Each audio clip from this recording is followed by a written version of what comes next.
I think we might as well make a start.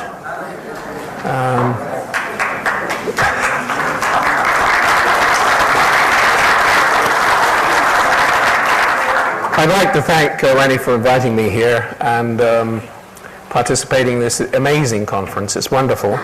And to meet some of the really great figures in these different worlds presenting here face to face is great. My topic is art and technology and consciousness, and I have to say from the start that artists are not claiming to leap the explanatory gap that scientists are trying to close.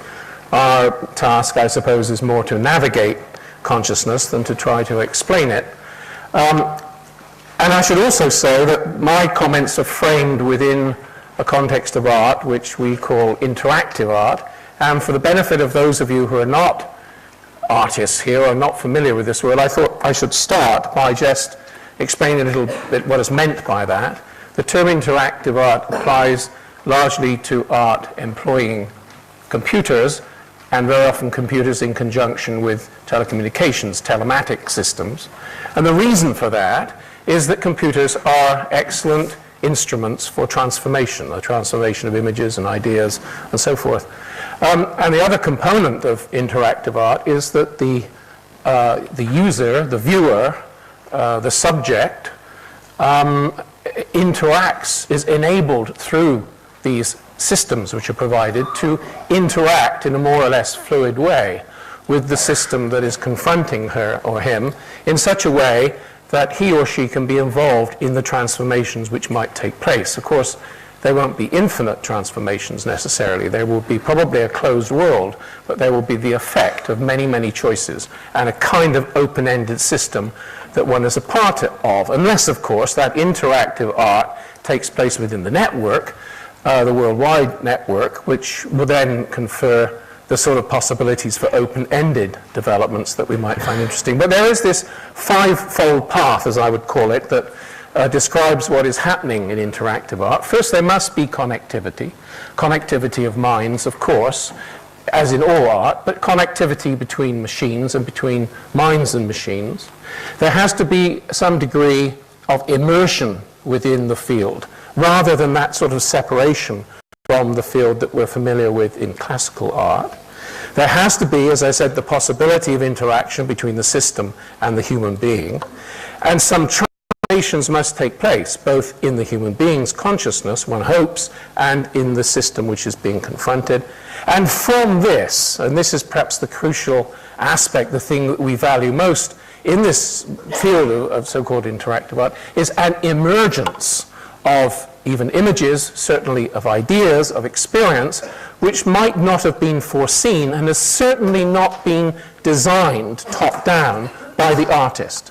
In other words, the viewer is not just interacting with a ready-made set of possibilities, but actually is involved in the production of new experience, in the production of new ideas.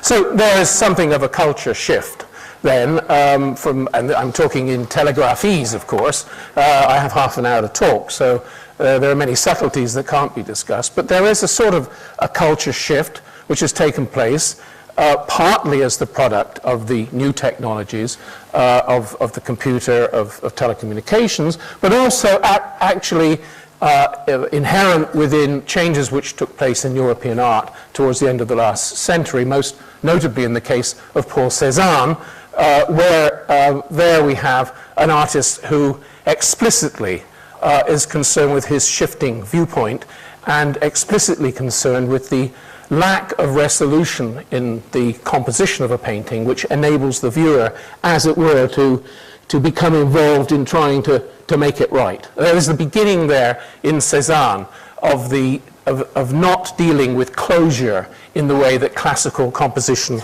of paintings always did, just as theatre narratives always did. So this shift, what broadly speaking was it about? It's a shift from a concern with content, remember the artist was always the one who provided the content, to providing the context within which content can be generated out of the interaction of the viewer with the system. This emphasis on the art object, which characterized Western art until relatively recently, gives way to an interest in process. Process is what dominates the agenda.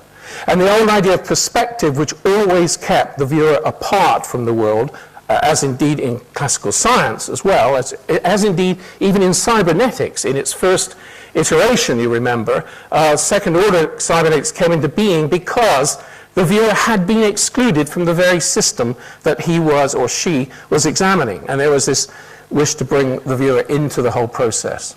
And then that old paranoia, I should talk more about that, of the industrial age gives way to a kind of what I call a telenoia, the kind of, well, to use the phrase, togetherness, the kind of sense of social interaction that networks can confer upon a community. And then the overall interest in representation in Western art of the given. You remember the great schools of landscape painting and portraiture. The given was out there, and the artist's job was to kind of express it or represent it. Gives way to an interest in construction, in building worlds, in creating realities, or even perhaps in creating reality. Again, the idea of the autonomous brain, the individual genius, and so forth, gives way to the distributed mind in the telematic networks that we're talking about. And the idea of nature undergoes a revision, in my view, as a product of these new technologies and these new attitudes which are rising in art, as indeed, to some extent, we've seen in science. And that interest in certainty, resolution, composition, closure, as I mentioned, gives way to an excitement about contingency and trying to work with ideas of emergence, emergent meaning emergent forms. And the old aesthetic, which was always concerned, as you know, with the behavior of forms, of color and so forth, gives way to an interest in forms of behavior. So I want to introduce a few terms which, new behaviors, new cultural forms call for new words, new terms. The old language doesn't really enable us to deal with them. One I would like to introduce is that of technoetics. That is the combination of technology and consciousness. And always to remember that this is not simply, we're not talking about AI alone or something of that kind, always to bring together ancient models of mind, ancient technologies, and I'll talk more about that later, along with current modern present-day technologies and models of mind. Always to keep the spiritual and the artificial in some kind of dialogue. Always to be keeping the cosmonaut view, the cosmic view, and the immediate, present, here and now cultural view together. So a kind of almost an emergent faculty, dare I say that amongst the scientists, but amongst artists I will be able to say that, seems to be a new kind of faculty seems to be emerging, which I would call cyberception, where perception and cognition are enhanced by the transpersonal technology of the global networks.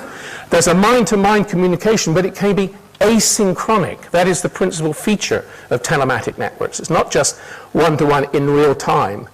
There's a delayed time. It's another space one gets into as one exchanges presences or messages in telematic space.